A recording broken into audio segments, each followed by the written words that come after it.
Making a video on old video game and computer game magazines. So this magazine here is called Video Games and Computer Entertainment. It was a very popular video game and computer game magazine back in the late 1980s to the mid 1990s. And this one was issued on December 1990.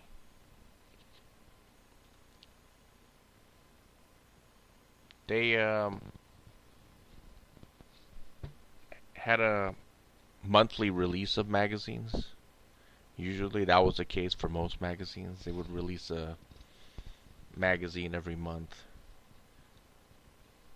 And you could basically get a subscription from any magazine company. Like, so for example, this one. And it would be a lot cheaper than just buying it, like individually. Like when you go to a supermarket or something, you would just pick one of these up. It would cost like $3.50 for each magazine.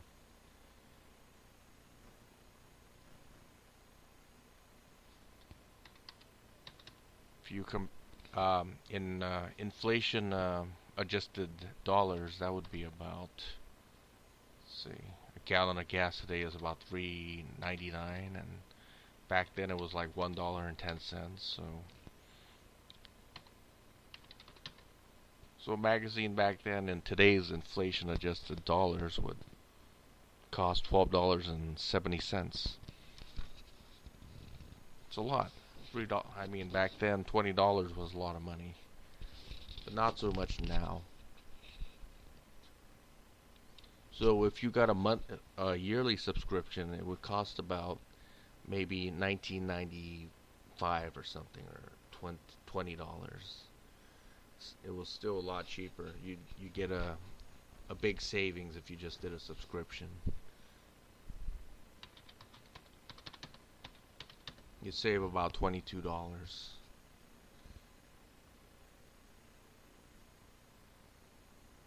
Yeah, in these old magazines, there was a lot of advertisements.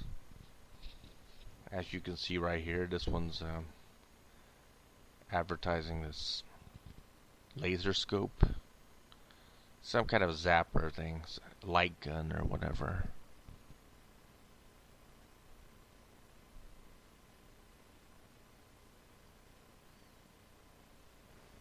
And this one's an advert about Contra for the Amiga or something.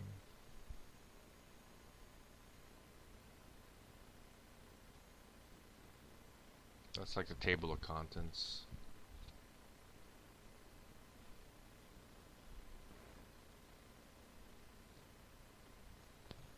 This is like the editorial for the magazine. Yeah, back in the olden days, they didn't have the internet, so the only way to get advertise stuff, or promote stuff was through television, radio, or magazines like this.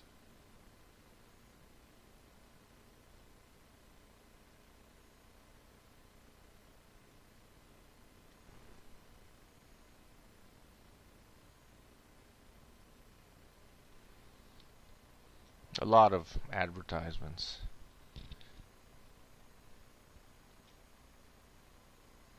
And a lot of times when you bought like games and stuff, they would have the game publisher would put a list of their own games in the box of the game to promote their line of software or whatever.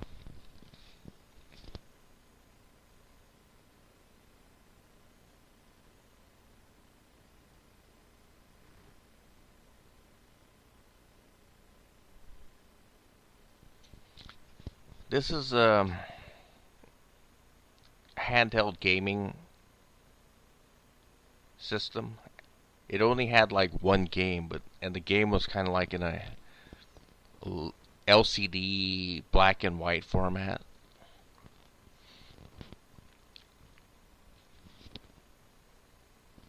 It was very popular in the early 1980s. Nintendo used to make a lot of games like these. But it's not like a Game Boy or anything where you could put in a cartridge and play different games on it. Each one of these things, each one of these consoles was a game.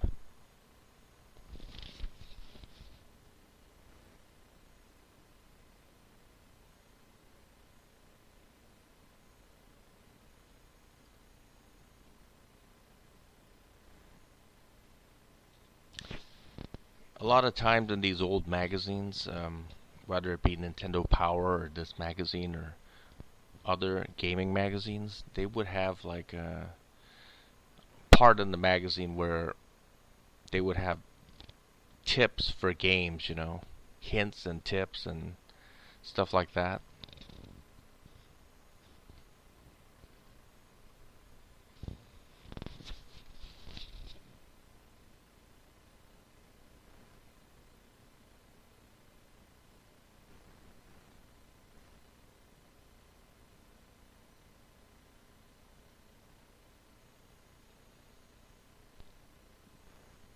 As for this magazine, I thought it was very well written.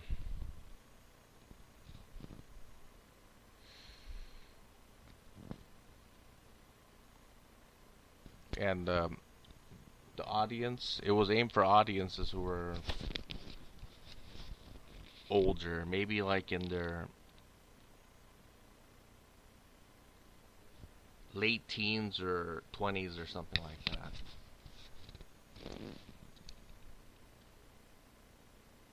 They would also write a lot of stuff about hardware and stuff like that.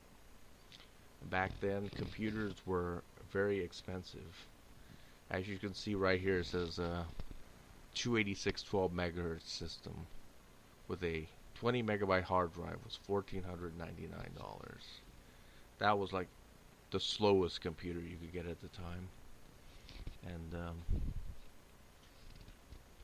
a 386 33 megahertz computer with 2 megabytes of RAM and 120 megabyte hard drive was about $3,699.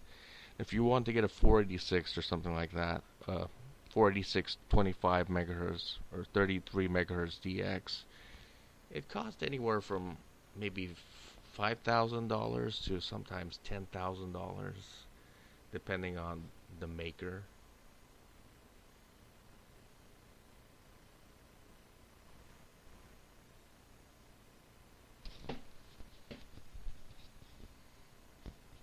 Math Blaster, huh? I remember this. It's like a educational program. Guess if you went to school in the 1980s, you would know what this is. They had this in just about every Apple IIc or Apple IIe computer.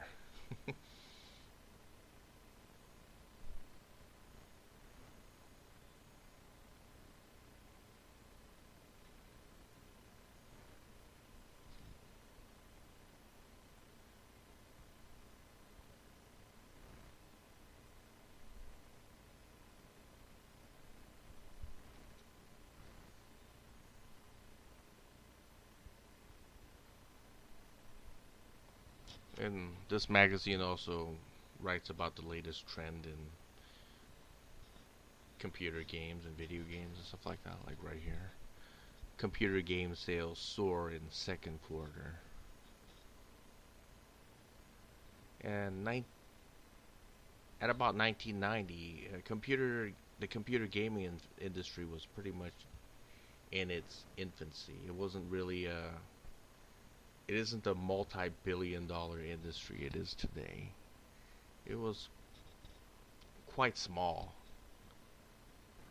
I mean, today the computer gaming industry is bigger than Hollywood, right? But back then, Hollywood was bigger than the video game or the computer gaming industry.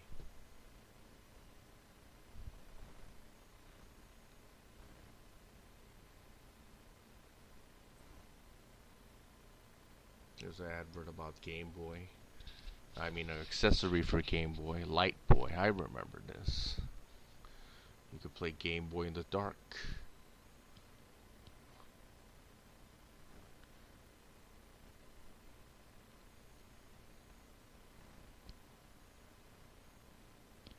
A lot of adverts, you see.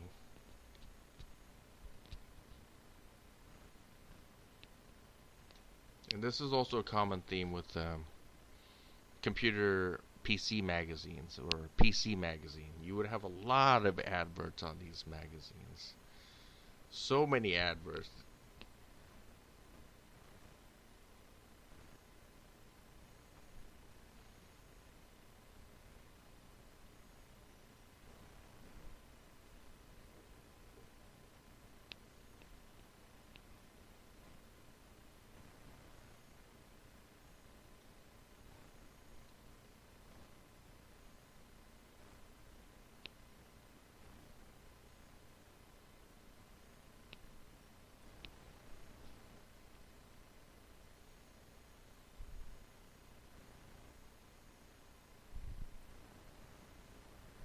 You had a lot of games that were based on movies back in the day. I'm sure they still have a lot of games that are based on Hollywood blockbuster movies. Like this one is Dick Tracy. This one is Batman. That's RoboCop. Don't know who that is. Maybe it looks like Bruce Willis from Die Hard or something.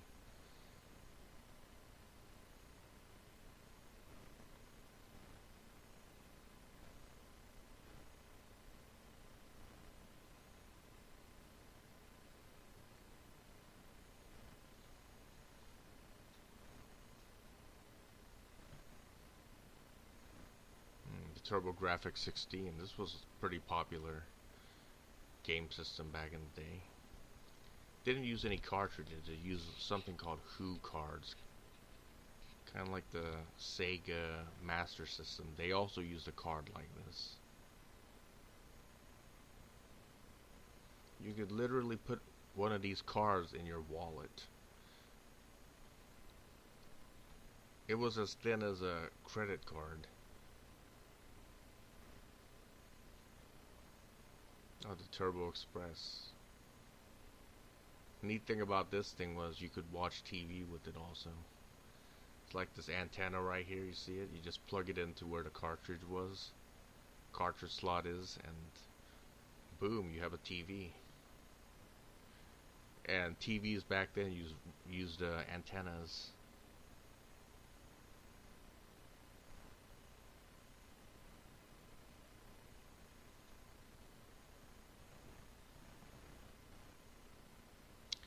And this magazine had a rating system. It shows the game title. This one's Teenage Mutant Ninja Turtles 2 by Ultra for the Nintendo Entertainment System, and it shows the price, $54.95. It's a lot of money.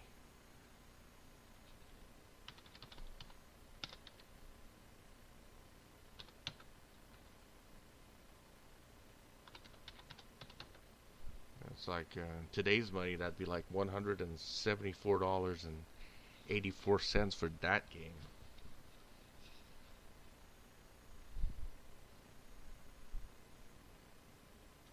Nintendo games are pretty expensive.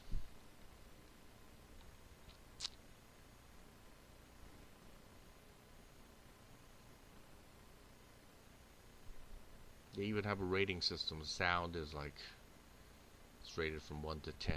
10 being the best, 1 being the worst. Graphics, same, 1 to 10. Playability, 1 to 10. Overall, it's just the average of sound, graphics, and playability. That's how they come up with a number.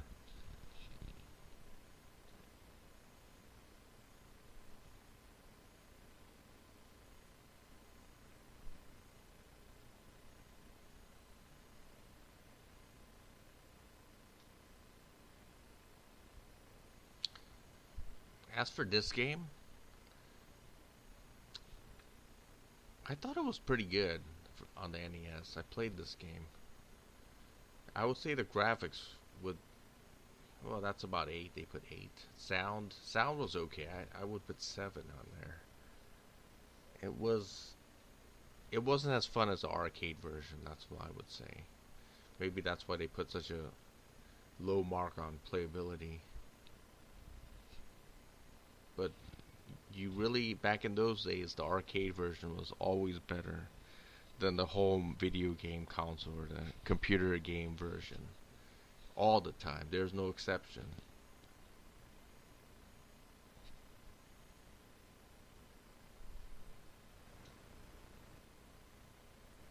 Caveman games. Never played this one. Doesn't look that good from the ratings.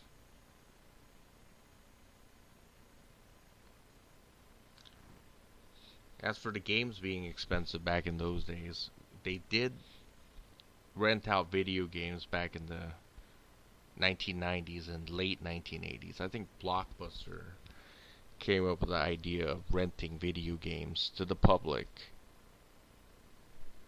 It was a pretty reasonable idea because games were expensive back then, and there was no way to like get a demo for any game. The only way to play a game was to buy it, or you would know one of your friends who would have one of these games, and you would borrow the game and play it. That's how you would know if a game was good or not, right? Or people would be talking about it. They'd say it's a good game, or it's advertised on like a gaming magazine like this, and they would say this is good or this is bad. And like, for example, Back to the Future Part 2 and Part 3, this was a crappy game right here. Look at the ratings. And actually LJN did make a lot of crappy games, and I would say this is a pretty accurate representation of how this game actually was.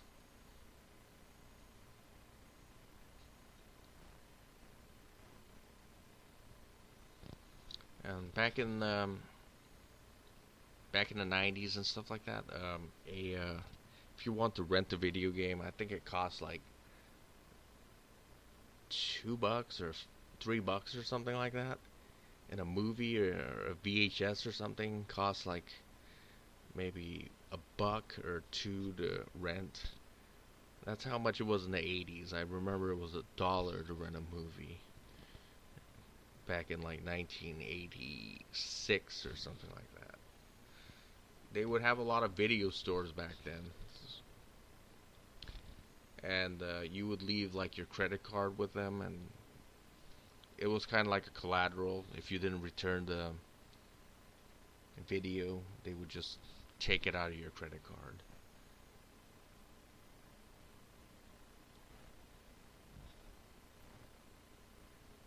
Frankenstein.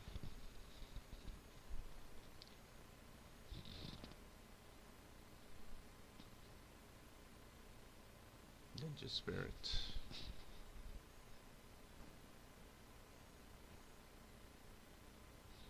$61.99. What an expensive game.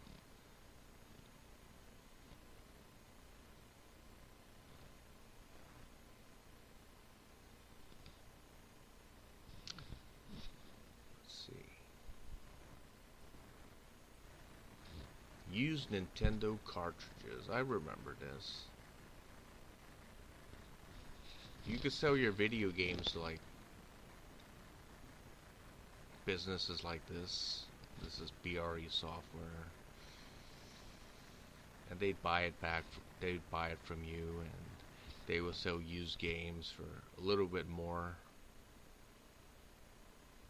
I never sold any games to these businesses, but there was the option to buy cheap games back then. Kind of like how people buy used cars,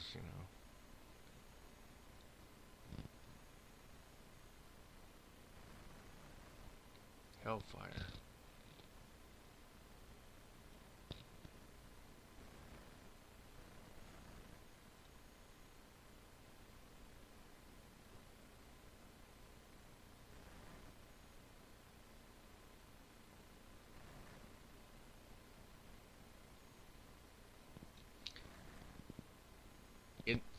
in today's standards, I don't think they would have graphics here. They wouldn't have graphics ratings because pretty much most of the games that are made today have pretty good graphics.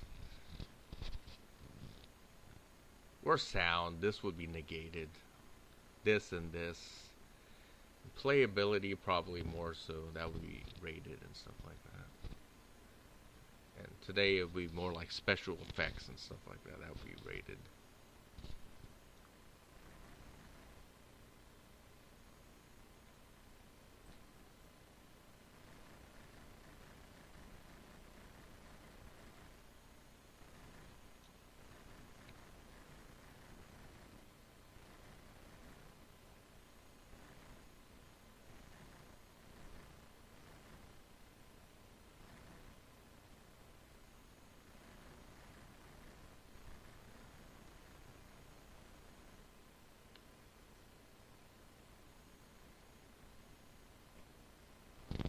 Referring to old video game magazines like this would be good if you're interested in retro gaming. You could get a basic idea of which games were good and which games are worth playing by looking at these ratings and stuff like that and reading these reviews.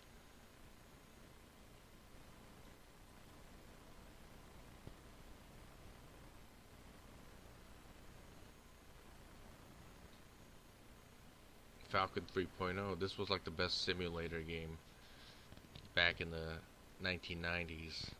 You needed a really powerful computer to use it. I think you needed at least a 386DX 33 megahertz or even a 486. So DX computer was a computer that came with a math coprocessor. So if it was a SX, like a 386SX or 486SX, it didn't have a math coprocessor. So the computer with the math coprocessor would always be faster. It was kind of like a, just in today's standards, it'd be like a 3D accelerator card.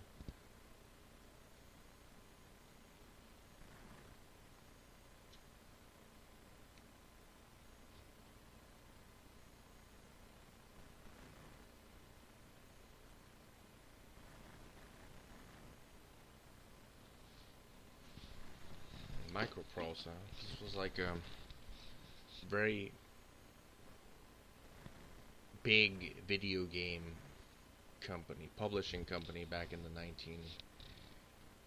late 80s and early 1990s. Made a lot of great games, a lot of simulator games, and they made I think they made Sid Meister's Civilization, and that became a very popular game. Silent Service, Railroad Tycoon, sort of Samurai, Red Storm Rising. There are a lot of simulator type of games and strategy games also.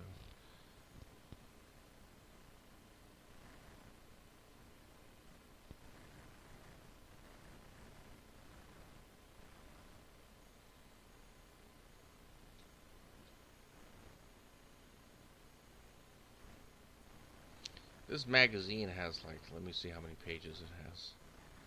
Seems like a pretty thick magazine. 206 pages so far.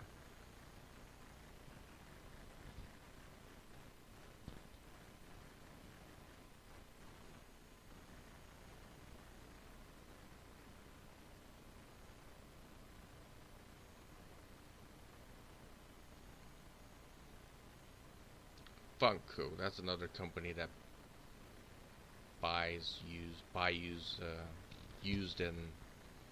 games and sells used games.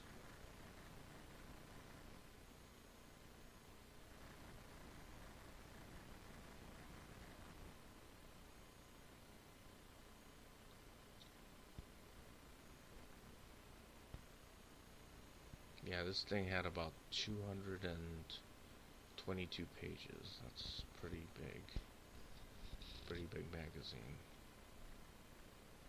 since we didn't have the internet back in those days, we would we would just go read every page in this magazine, you know. Didn't have anything better to do. Okay, thanks for watching.